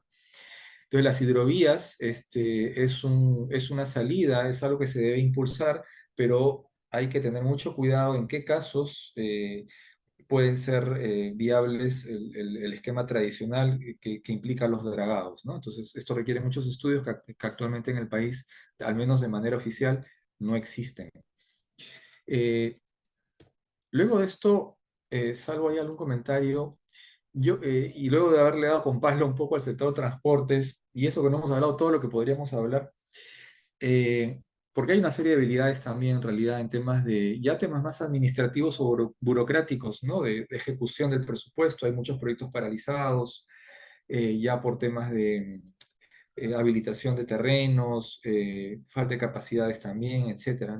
Entonces, la problemática es muy compleja, no solamente ambiental o social, la falta de capacidades es latente incluso a nivel del gobierno nacional. Pero en realidad falta este tema del impacto sinérgico porque, a ver, y esto es algo que me he olvidado de comentar previamente, voy a retroceder algunas diapositivas. Eh, Cuando nosotros hablamos de la conectividad vial, uno de los impactos más complejos de evaluar y sobre el que lamentablemente tampoco hay algunos criterios o lineamientos mínimos por parte del Ministerio del Ambiente, es decir, algunos criterios que te digan, oye, ¿cómo evaluar impactos sinérgicos? Al menos algunas guías sectoriales o guías generales no existen. Y es que eh, la vía, la conectividad, claro, te puede generar, puede facilitar la ocupación desordenada, la deforestación, pero si es que hay una actividad preexistente que ya genera impactos como la minería ilegal o el narcotráfico, esa ventaja logística puede hacer crecer esas actividades y pueden hacer sinergia e incrementar la presión sobre el territorio. Entonces, lo que hemos estado hablando, por ejemplo, con relación a la ilegalidad, es una forma de impacto sinérgico. Obviamente es complejísimo evaluarlo, pero es un tipo de impacto sinérgico eh, que se da y que, insisto y resalto, ni el sistema de inversión pública, ni el sistema de evaluación de impacto ambiental, y no sé qué otro sistema, te dan algún criterio mínimo para evaluar ese tipo de impactos. Y lo que nosotros hicimos, y acá les comparto una imagen, es un poco un análisis preliminar de cómo estas sinergias entre la conectividad vial y actividades ilícitas, riesgo de deforestación, pueden involucrar a comunidades indígenas. Eh, y encontramos, por ejemplo, si ustedes ven ahí algunas manchitas rojas, manchitas naranjas, manchitas verdes, las comunidades son comunidades y las que están sombreadas de color rojo son aquellas que identificamos como de mayor riesgo porque son comunidades que colindan con proyectos de infraestructura existente o proyectada y cultivos ilícitos. Es decir, donde puede haber una sinergia de impactos, donde pueden crecer los impactos que ya existen, pueden ser potenciados y pueden afectar a estas comunidades que en el caso de Loreto contabilizamos en 208 comunidades. Hay otras que solamente tienen una colindancia de hasta 12 kilómetros con carreteras y que es otro nivel de riesgo que hay que considerar. Ahorita les explico lo de los 12 kilómetros. Entonces, la importancia de identificar estas comunidades cercanas a carreteras, o en el segundo caso, cercanas a carreteras y al mismo tiempo a cultivos ilícitos, te permite, creemos, te permite detectar niveles de riesgo y saber, como un paso previo para diseñar medidas, ¿no es cierto? Primero para ir al campo y recoger información y preguntarles, oye, ¿qué está pasando acá? ¿Cómo creen ustedes que una carretera los puede beneficiar o perjudicar? Y conocer mejor el territorio, recabar información con estos mapas parlantes que les mostraba en un estudio previo, pero también para empezar a diseñar medidas para mitigación de impactos, ¿no? Y entender las dinámicas en base al entendimiento de las dinámicas en el territorio. Esto, por supuesto, nadie lo hace. Es parte de nuestro trabajo como sociedad civil poder buscar espacios en el Estado. Obviamente, no es que nosotros nos disparemos solos, tratamos y otras instituciones lo hacen. Ir también de la mano con organizaciones indígenas, con un enfoque ya no solo pues de no a los proyectos, porque eso tampoco tiene sentido, sino de generar propuestas. Oye, ya, si hay esta intención de promover ciertos proyectos productivos o de infraestructura, por lo menos tomar en cuenta estos criterios para evaluar qué es lo que puede pasar en el territorio. Un punto inicial mínimo es una identificación como la que les propongo en este mapa, identificar las comunidades que pueden estar expuestas, ¿no?, al riesgo de una carretera o al riesgo de, al mismo tiempo, también de sembríos ilícitos, ¿no? Entonces, como un paso para iniciar las evaluaciones. Esto no se hace y creemos que es un reto y creemos que, y eso a veces yo tengo discusiones, me miran feo, se puede decir que la organización en la que trabajo y en las que he trabajado anteriormente son ONGs ambientalistas, para definirlas en términos muy sencillos, aunque el enfoque en realidad va más allá del puro ambientalismo, porque nosotros, la mirada y no solo nosotros, varias otras instituciones tienen una mirada en la que se trata de balancear la conservación y el desarrollo económico también, porque es clarísimo, no puedes tú promover la conservación y una gestión adecuada de los ecosistemas si no también generas economía, ingresos, ¿no? a las poblaciones locales. Este, pero lo que voy es que, digamos, no solamente se trata de ir solos proponiendo alguna cosa o alguna metodología, algún análisis, sino ir de la mano con organizaciones indígenas no solamente para que estas propuestas tengan más legitimidad, sino para que tengan sus aportes. Por más que tengamos herramientas, consultores SIG, trabajemos con información satelital y herramientas de cálculo maravillosas, el conocimiento de campo que te dan las personas que viven en el campo complementa de distintas, de muchas formas lo que cualquiera puede hacer en un escritorio, ¿no es cierto? Por más que tenga herramientas fabulosas y tecnología, siempre se necesita, y en algunos casos es determinante, la información que nace del territorio y que te da la población, ¿no? Entonces, eso es clave y es parte de la tarea, ¿no? De hacer análisis, generar propuestas, pero que esto tenga también aportes y sea co-construido con organizaciones de base, ¿no? Para que tengan más legitimidad y sean más efectivas, ¿no? Entonces, es una tarea que incluso para las propuestas o las investigaciones que surgen desde la academia, yo creo que cada vez está siendo más interiorizado, ¿no? Y es clave que eso siga avanzando. Bueno, este detalle quizás, acá el análisis que nosotros hacemos al momento de identificar comunidades, identificamos una colindancia de hasta 12 kilómetros de propuestas de carreteras o de vías. Yo les había dicho previamente que en el Perú los impactos viales, al menos en términos de deforestación, se concentran a 10 kilómetros, pero hay un estudio enfocado solo en Loreto que encontró que en Loreto la deforestación asociada a vías se concentra hasta 12 kilómetros de distancia, o sea, un poco más que el promedio nacional. Y esa fue la distancia que tomamos como parámetro para esta investigación, para este análisis espacial, en este caso particular de Loreto.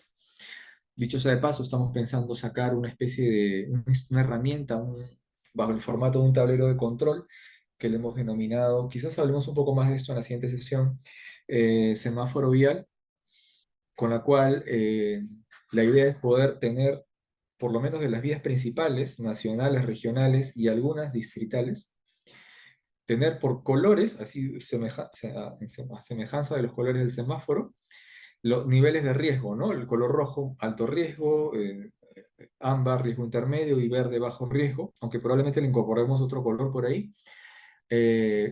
Y poder tener para todas estas vías, por colores, identificar sus niveles de riesgo y poder tú rápidamente acceder por qué factores determinan ese nivel de riesgo, ¿no? Y tener una manera preventiva a toda la malla vial o a toda la malla que esté proyectada, saber su nivel de riesgo, por qué, y algunas recomendaciones específicas acorde a, a estos factores que inciden en ese nivel de riesgo, ¿no? Para que los planificadores o los formuladores a nivel subnacional o nacional tengan al menos un insumo, ¿no? Para una mejor planificación o formulación de proyectos, ¿no? Es una de las cosas a las que aspiramos a esta primera mitad de año, en el 2024. Eh, quiero aquí, ahora sí creo que ya, sí, aquí ya oficialmente dejamos de darle con palo al sector y queremos un poco darle otra mirada, quería plantear acá otra mirada, porque el sector transportes ha tratado de hacer un esfuerzo para, digamos, mejorar su planificación estratégica, al menos desde el gobierno nacional. Y en un esfuerzo con el Banco Interamericano de Desarrollo han desarrollado un plan de servicios logísticos e infraestructura a largo plazo, con unas propuestas más con un enfoque logístico, ¿no? La logística no es solamente construir infraestructura, sino también es proveer servicios, ya sea informáticos, servicios de soporte mecánico, o los track center, como les llaman, ¿no? O centros mecánicos para el mantenimiento, o, reparación de vehículos, camiones, autos, servicios informáticos de monitoreo, fiscalización, eh, con una lógica también de corredores económicos o corredores logísticos que se identifiquen, existentes o potenciales. Entonces es una mirada más estratégica, ya no solo de la infraestructura, sino de la logística. Y también, como se ha buscado hacer en este plan, no solo buscando potenciar el comercio interno, sino también ser un soporte para fortalecer el comercio internacional. Entonces es un ejercicio interesante. Les quiero plantear ahora una mirada rápida del documento. Quizás en la siguiente sesión le demos una mirada más ambiental, pero podemos avanzar un poco eh, desde una mirada más, digamos, logística, por decirlo así. El mapa que ustedes ven a la izquierda, acaba de cambiar de diapositiva, son los corredores logísticos precisamente existentes. Los rojos son los más importantes, claves, los naranjas o amarillo quizás son corredores consolidados, y voy a agrandar el tamaño, ta, ta, ta, ta. Hay corredores de color verde en consolidación, corredores existentes pero que están en proceso de consolidación, y hay un tono celeste que son corredores potenciales. Es decir, este estudio del MTC y el BID identifica algunos corredores potenciales. Como podemos ver, en Loreto prácticamente no hay ningún corredor potencial, salvo este corredor consolidado que es hidroviario. Incluso en San Martín no hay un corredor potencial. Ucayali no hay ningún corredor potencial, si no estaría marcado con celeste. Madre de Dios, parte de la selva de Cusco. Lo cual, por un lado, en una primera impresión podría ser preocupante en el sentido de que si no hay un corredor logístico potencial es porque tampoco hay un potencial económico en esa zona. Y bueno, obviamente ahí tiene que ver un poco el hecho de la densidad poblacional. La población en estas zonas están en centros habitacionales, en centros poblados muy dispersos. Y en Loreto, por ejemplo, en promedio, ¿no? La gran mayoría de centros poblados en Loreto tienen, si no me equivoco, menos de 200 personas. El 80% de centros poblados. Y creo que una situación parecida es incluso en la sierra. Entonces, obviamente, ahí el reto es gigantesco de cómo conectarnos con esos centros poblados. Pero grandes circuitos económicos o corredores logísticos, el estudio no, incluso de manera potencial a futuro, no logra identificar. Acá en el mapa que está a perdón, en el mapa que está a la derecha, se analiza el ámbito oriental, el macroámbito oriental, que es principalmente Loreto, y identifica cuáles son los nodos logísticos existentes y con algún potencial de ser conectados. Y lo que ustedes ven ahí es básicamente todo lo que hay. Es decir, todos los otros poblados que están a la izquierda, en las cuencas de los ríos Napo, Tigre, Corrientes, Pastaza, Morona, Santiago, no existen para efectos prácticos. Es decir, son tan pequeños los centros poblados e incluso las capitales distritales que existen ahí, que ellos necesitan soluciones de conectividad mucho más pequeñas, ¿no es cierto?, adecuadas a sus realidades, y no hay, digamos, no podemos pensar en corredores mayores, logísticos o económicos en esos ámbitos. Y de hecho, lo que plantea como lineamientos de intervención estratégica, ¿no? Este estudio del MTC y el BIT es principalmente mejorar las hidrovías. No lo menciona acá y es curioso porque yo pensé que también hablaban de los puentes aéreos, pero no sé por qué no lo mencionan en estos lineamientos de intervención estratégica, salvo que no haya acudido a las secciones pertinentes del documento. Y acá también hay el mismo análisis para el microámbito central y el sur. Y como podemos ver en el caso de Pucallpa, básicamente solo existe Pucallpa. y en Madre de Dios, eh, eh, perdón, Puerto Maldonado y Iñapari, cerca de la frontera con Brasil. Eh, Esto, como lo comento ahí, implicaría que para los centros poblados que están en los interiores de estas regiones que son gigantescas, lo que hay que potenciar es caminos vecinales y la red fluvial, ¿no es cierto? Y si hablamos de red fluvial, hablamos pues de embarcaderos, ¿no? O terminales portuarios, de ser el caso, para capitales de distrito. Y veamos qué es lo que hay pendiente ahí. Estas mapas, estos corredores logísticos, estos macroámbitos son identificados en el estudio del MTC con el Banco Interamericano de Desarrollo, ¿no? Y en función a eso se hacen propuestas para mejorar la logística, que en el ámbito amazónico básicamente es, salvo las grandes carreteras que ya existen, que son muy pocas, mejorar el sistema, el tráfico, el transporte fluvial. Ahora les voy a compartir un diagnóstico de brechas, pero que ha hecho el sector transportes, sin apoyo del BID. No, y eso nos permite hacer un contraste interesante. Eh, por ejemplo, el mapa del medio, que está a la mitad, marca en rojo las brechas, es decir, la necesidad que falta satisfacer de terminales portuarios que no están construidos y que hay que construir. Y es interesante, ahí parece haber terminales portuarios por todo lado. Pero, digamos, ¿qué pasa en el Putumayo? Pues toda esta frontera es un río, que es el Putumayo. ¿Qué pasa en el Tigre, que es un río gigantesco por acá? El Corrientes, que está por acá, es otro río grande. ¿Qué pasa por el Pastaza? ¿Qué pasa por el Morona o el Santiago? ¿Por qué no hay ningún terminal portuario ahí? En Ucayali sí, parecen haber más, aunque todos en las riberas del Ucayali. Los terminales portuarios están orientados más a transportes de carga.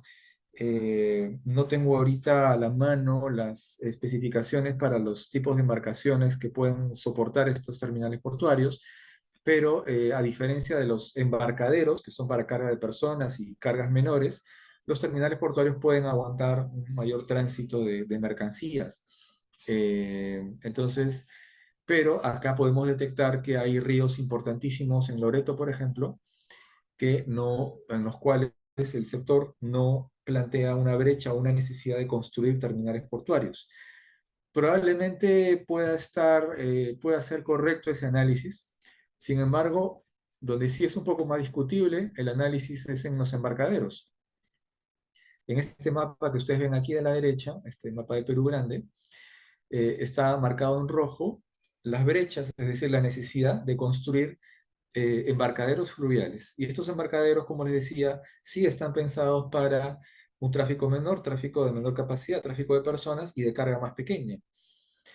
Y ahí sí, salta a la vista que no hay nada, casi nada en Ucayali, no hay casi nada en Madre de Dios y en todos estos ríos gigantescos de Loreto, donde tienes cientos de centros poblados y comunidades, y como parte de ellos comunidades nativas, que es imposible que no se plantee construcción de embarcaderos. Entonces, y el embarcadero obviamente no es solamente el embarcadero, yo diría que si tú quieres mejorar conectividad para fluvial como un sostén de actividades económicas, tienes ahí asociaciones de cazadores, asociaciones de pescadores, artesanos. Los artesanos probablemente no, pero por ejemplo los pescadores sí podrían necesitar cadenas de frío. Sería pertinente evaluar en cuáles de estas grandes cuencas en Loreto o en Ucayali o en Madre de Dios, aún en los embarcaderos, deberías equiparlos con cadenas de frío, con conexión a Internet para hacer coordinaciones, gestiones comerciales, facilitarles la vida a las asociaciones de productores existentes y a las que se puedan generar. Porque la idea es generar más economía. La economía existe, o sea, en realidad, para expresarme mejor, ellos comercian todos los días, pero en muchos casos insumos, productos agrícolas, y la idea es que también migren a transformación de productos o a productos con valor agregado, Y eso puede requerir en algunos casos, como en el de la pesca, cadenas de frío. Entonces tú tienes que analizar en cuáles embarcaderos no solamente construir esa infraestructura, mejorar el servicio para que atraquen las embarcaciones, sino también proveer información, telecomunicaciones y cadenas de frío. Entonces ese análisis todavía no se ha hecho en este diagnóstico de brechas del sector, y a mí me parece un vacío importantísimo porque eso te dificulta, ¿no? Precisamente lo que veíamos al inicio, ¿no? Cómo el sector transportes genera encadenamientos productivos. Entonces, bajo esa lógica y adecuándote a la realidad de la Amazonía, necesitas construir más embarcaderos y con servicios conexos de acuerdo a las distintas actividades económicas que se puedan dar. Entonces, es un reto importante y también es un espacio en el cual hay que generar mayor investigación probablemente y propuestas, ¿no? Para que haya mejor, para que este enfoque estratégico mejore, ¿no? Y se adecue más a la realidad amazónica y no solamente esté enfocado en aquellos centros poblados más cercanos a capitales grandes, sino se amplíe la mirada a toda la malla hidroviaria fluvial que hay en la Amazonía peruana. Yo esta presentación de hoy la tenía pensada llegar hasta aquí, pero no sé si podemos aprovechar los minutos que nos quedan. Bueno, acá este mapa que está a la izquierda, me faltó comentarlo, es el de los aeródromos, eh, que están los que están, los puntos de azul son los aeródromos que también son brechas de infraestructura que hay que construir o mejorar. Vamos a ver. No, perdón, son operativos. Y los planificados son solamente los naranjas. Es decir, lo que está azul es operativo. Aunque cuando revisé este documento del MTC, el sector reconocía que la mitad de los aeródromos en la Amazonía, ah, sí, porque los de la costa o la sierra no los tengo claros, en la Amazonía estaban en un nivel de operatividad deficiente. O sea, se necesita inversión para mejorar su operatividad. Ahora, eh, yo también creería que en algunas zonas de Loreto, por ejemplo, cercanas a frontera con Ecuador, por más que tengas un tránsito mejorado y más rápido fluvial, igual te puedes demorar un día en llegar a Iquitos si es que tomas en cuenta casos de emergencia en salud que no puedan ser atendidos en capitales, alguna capital de provincia, ¿no? Por ejemplo, en el Tigre, en el Corrientes, en el Pastaza. Entonces necesitas llegar ya sea a San Lorenzo o a Iquitos a la brevedad. No te puedes demorar un día en llegar. ¿Qué haces? Pues probablemente acá en algunas de estas zonas cercanas a la frontera sea necesario también construir aeródromos. Yo consideraría que acá también hay una brecha incompleta, ¿no? Porque se necesita desde un punto de vista de salud pública y eventualmente incluso para facilitar el tránsito de algunas mercancías, esperando a futuro que las economías locales prosperen y puedan haber mayor provisión que existe actualmente, pero si es que crece la provisión de productos artesanales, productos de la pesca u otros, si hay un mayor flujo, que es a lo que deberíamos aspirar, pues probablemente los aeródromos puedan jugar un papel también en esa conectividad. Un APU, o mejor dicho, un cacique del estrecho, por acá, me decía que para el caso de la Fariña, a ellos les resultaba perfectamente rentable mandarla por avioneta, y de hecho ya lo hacen, hacia Iquitos, ¿no? Igual marginaban, tenían utilidad. Y no tenían mayor problema. Obviamente, si los costos de transporte bajan, mejor. Y yo sospecho que ese esquema puede ser replicable con otros productos en otras zonas de Loreto y de la Amazonía peruana también, ¿no? Entonces falta también, hay un vacío también en cuanto a una mejor estimación probablemente de la brecha de aeródromos en el ámbito amazónico. Eh, como les decía entonces, yo buscaba llegar hasta acá, hasta esta diapositiva en la presentación de hoy día,